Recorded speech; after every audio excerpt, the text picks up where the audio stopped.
izongishiya yini? Ucathi imoya obumnyama izosuka yini kumina? Mangenza izinto zobungcwele, imoya obumnyama ngeke izihlale nami isikhathi eside.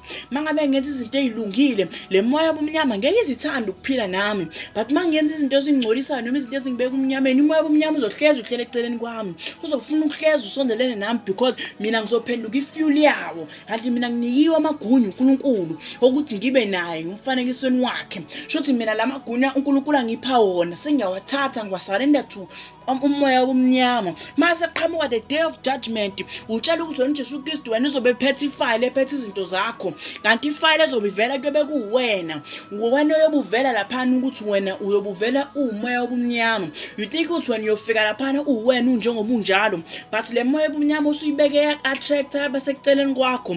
Uyofika uyiphethe ngazi ukuthi uphethe amakesi mangabe usuyiletha phambi kwaJesu Kristu.